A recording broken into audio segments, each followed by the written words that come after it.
mapakilala na ako, I'm from Virginia Beach, Virginia. The community of Filipino. Ang daming naapektuhan ako, matapang ako. Ang nanggigil sa inyo nagalit, itong mga best friend ko na mga nasa community mismo ng Virginia. Kaya nga ako nagdasal na magandang usapan yung mga community sa Virginia. Mga kapwa namin military ako. Baka naman sabihin nagyabang. Si Paul, sumikat lang kayo dahil nasa inyo. Wala naman ako, kaya nga naantig ang puso ko. But anyway, magpakilala ako. Karamihan dito siguro maiyak na ako dito dahil na-involved na yung mga kaibigan ko, family ko.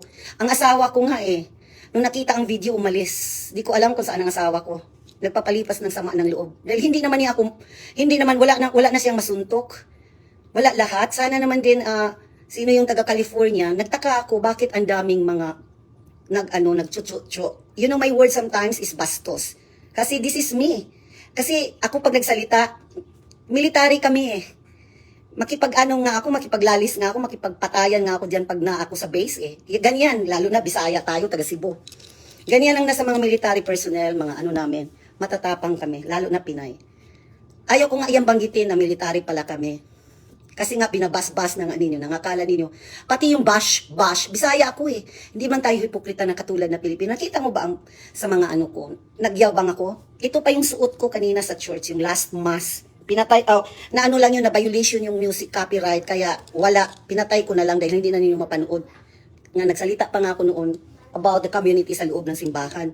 You think so? Kahit ako hindi ako nagsasalita, hindi ako tumawag ng mga friends. Ito hawak ko na ang birhen. I never asked their sympathy. Kahit nga asawa ko, hindi ko pinapanood para hindi siya madismaya. Bakit pinataas ninyo yung issue? Nagsalita na si Paul, akala ko okay na. Inaano na ninyo yung pagkakatao ko As I said, ang taming community. Kung marami kayong tao diyan, hindi naman ninyo kilala ang pamilya ko. Kayo nga, ordinaryo lang kayong tao, di kayo nakilala Ang buong angkan ko dito, naarin sa nahati, naasa pamilya kami ng military, mga officer. Okay? Para makilala ninyo na binabas ninyo ako, di nyo alam. Malaki, lalo na sa military kami, all over the world. Kasi alam ko, mga kasistirita ko, nag-worried yung, natawa kaya nga na-late ako kanina, di ba sabi ko, diyan ako napaiyak kung kayo lang ang kung hindi ako mapaiyak, diyan ako mapaiyak dahil ang dami niyong drama, hindi ako nagsasalita, nakita lang nila. Ang tanong ko lang naman noon, Paul, Mr. Paul, di ko nga alam ang apelido mo, nasaan ang balikbayan box ko? Para to be clear, ipakita ko ngayon ang ebidensya ng mga pag-uusap natin na ginawa ninyong you spread out a lot of drama na maka-benefits ba ako sa inyo? As I said, when I sent the balikbayan last September, wala ako sa bahay. Wala kami sa bahay. Okay? As I said, katiting lang ang sasabihin ko because di naman katulad nila kung ang narinig ko, nagsalita. Kanina pa lang pinanood ni Marlo, nagalit ang asawa ko.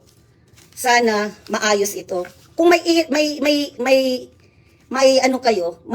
naisip mo lang sana ninyo na hindi ko kay kilala, di ba nahirapan nga ako maghanap nandiyan pa yung natin usapan kung paano ihahanap, kung paano kita hanapin noon. Kasi ang una ko pang nahanap, can you check, Floor, yung mga, basta Kapampangan na na ako. Hindi maganda dahil wala kayong respeto Malaking angkan kami dito. Ang community dito, left and right, may tumawag sa amin na kailangan na lang, may karapatan daw ako. Hindi ko na sana palikihin, sila ang nasaktan. I-spread out namin buong Pilipino, lalo na sa community namin, dahil kami ang pinakadami dito. Hindi ang mga doctors, military community.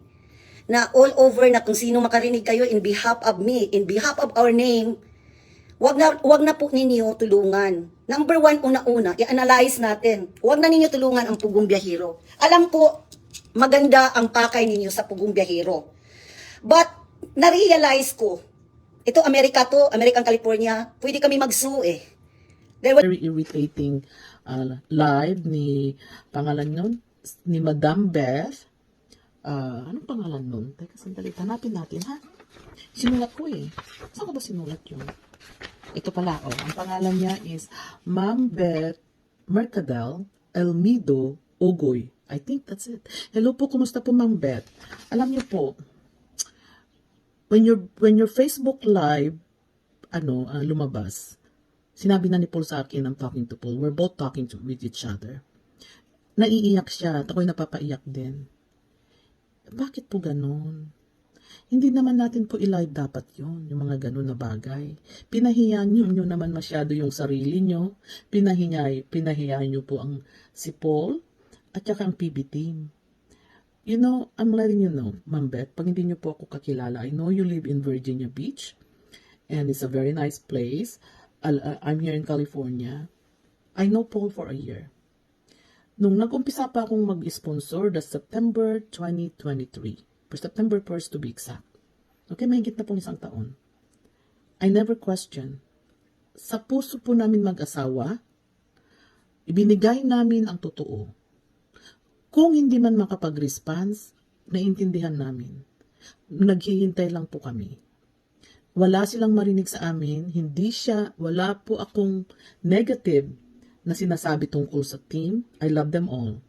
Yung ginawa niyo po, Ma'am Beth, pati pamilya ni Mang Eli, alam niyo ba po na si Delby iyak ng iyak? Buti hindi niyo sinama yung mga anak niya. Iyak po ng iyak. Naawa naman ako sa kanila kasi I love them all. I met their family. I make sure na they're okay. Nag-usap po kami ni Delby kahapon sa iyak niya. Kasi po hindi naman po, that's a foul thing to do. Hindi naman po pwede yun. Naiintindihan po naman ng lahat ng PB team at saka si Paul na pera niyo po yun, pinaghirapan natin, lahat ng sponsor. The way you did it is a foul. That's too negative. That's not nice. Hindi ko alam, hindi niyo ako kilala. Alam niyo naman po kung anong tinutulong namin mag-asawa dyan. Nasa milyon-milyon na you never hear anything from us. You never hear na, oh, Paul, yung ganyan. Po, sasabihin ko lang po sa inyo kasi I met them several times. I'm with them several times. Hindi sila nagnanakaw po. Hindi sila magnanakaw, yung mga PB team. Naka-accounted lahat po yung pabahay ko. Naka-accounted po lahat ng expenses nila. Lahat ng resibo sa akin. Pinapadala po nila. Kahit si very irritating live ni pangalan nun, ni Madam Beth. Anong pangalan nun? Teka, sandali, hanapin natin, ha? Sinulat ko eh. Saan ko ba sinulat yun? Ito pala, ang pangalan niya is Ma'am Beth Mercadal Elmido Ogoy. I think that's it. Hello po, kumusta po Ma'am Beth? Alam niyo po, when your Facebook live lumabas, sinabi na ni Paul sa akin, I'm talking to Paul, we're both talking with each other. Naiiyak siya at ako'y napapaiyak din. Bakit po ganon? Hindi naman natin po i-live dapat yon, yung mga ganon na bagay. Pinahiyan nyo naman masyado yung sarili nyo. Pinahiyan nyo po ang si Paul at saka ang PB team. You know, I'm letting you know, Ma'am Beth, pag hindi nyo po ako kakilala, I know you live in Virginia Beach and it's a very nice place. I'm here in California. I know Paul for a year. Nung nag-umpisa pa akong mag-sponsor, that's September 2023. For September 1st to be exact. Okay, mahigit na pong 1 taon. I never question. Sa puso po namin mag-asawa, ibinigay namin ang totoo. Kung hindi man makapag-response, naiintindihan namin. Naghihintay lang po kami. Wala silang marinig sa amin, wala po akong negative na sinasabi tungkol sa team. I love them all. Yung ginawa niyo po, Ma'am Beth, pati pamilya ni Mang Eli, alam niyo ba po na si Delby iyak ng iyak? Buti hindi niyo sinama yung mga anak niya. Iyak po ng iyak. Naawa naman ako sa kanila kasi I love them all. I met their family. I make sure na they're okay. Nag-usap po kami ni Delby kahapon sa iyak niya. Kasi po hindi naman po, that's a foul thing to do. Hindi naman po pwede yun. Naiintindihan po naman ng lahat ng PB team at saka si Paul na pera niyo po yun, pinaghirapan natin, lahat ng sponsor. The way you did it is a foul. That's too negative. That's not nice.